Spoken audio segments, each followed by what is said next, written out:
आइए, महापरिनिर्वाण भूमि पर आप सभी का स्वागत है। शाक्यमुनि बुद्ध के अंतिम उपदेश। हंददान विक्षवे आमंत्रयामि वयदम्मा संकाराय अपमादेन संपादेत। हे भिक्षु भिक्षुड़ियों, उपासक उपासिकाओं, इस संसार में जितने भी कृतवान वस्तुएं हैं, जितने भी वह धर्म हैं, सभी का स्वभाव है उत्पन्न होना नष्ट होना, उत्पन्न होना नष्ट होना। इसलिए आप सभी अपने जीवन को निरालस होकर के संपादन करो।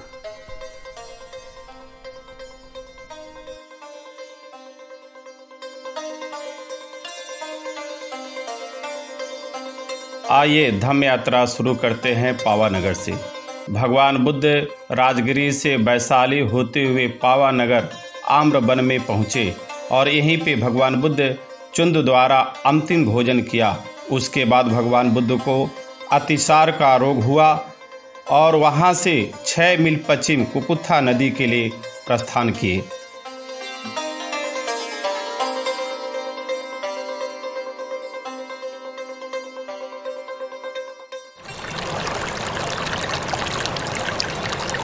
यह ऐतिहासिक कुकुत्था नदी है। भगवान बुद्ध इसी नदी में स्नान किए, पानी पिए और यहाँ पर कुछ देर विश्राम करने के बाद कुशीनगर के लिए प्रस्थान किए।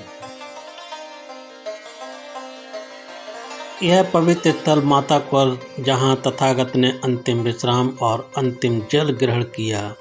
तत्पश्चात मल्ल राजा की अनुमति के साथ तथागत महापरिनिर्वाण प्राप्त करने के लिए प्रस्थान करते हैं। आइए महापरिनिर्वाण मंदिर का दर्शन करते हैं।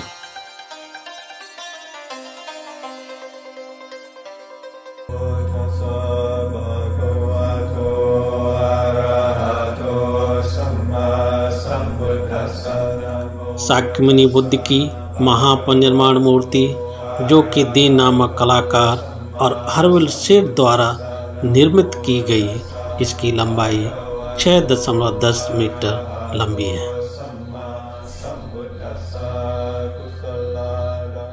यह है हिरावती नदी का पवित्र बुद्धा घाट।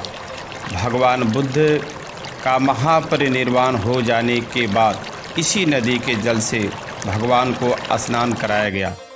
उसके बाद मुकुट बंधन चैत्य पे दाह संस्कार किया गया।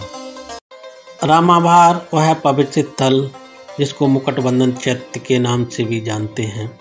महाकाश्यप अपने 500 शिष्यों के साथ आकर के तथागत का अंतिम बंधन करते हैं। उसी समय भगवान के चरण आकर के महाकाश्यप के सिर पर स्पर्श करते हैं और चिता स्वयं प्रज्वलन होती है और हल्की सी बारिश के साथ चिता शांत हो जाती है। यह है भगवान बुद्ध का पवित्र धातु वितरण स्थल। भगवान बुद्ध के दाह संस्कार करने के बाद इसी स्थल से भगवान बुद्ध के अस्थि को 8 भाग करके 8 राजाओं को वितरित किया गया है। कुशीनगर इंटरनेशनल एयरपोर्ट पर सभी धम्म यात्रियों का आवागमन सुलभ हो गया है। कुशीनगर सारी सुविधाओं से भरपूर है। सभी यात्री कुशीनगर आइए, हम आपका स्वागत और अभिनंदन करते हैं।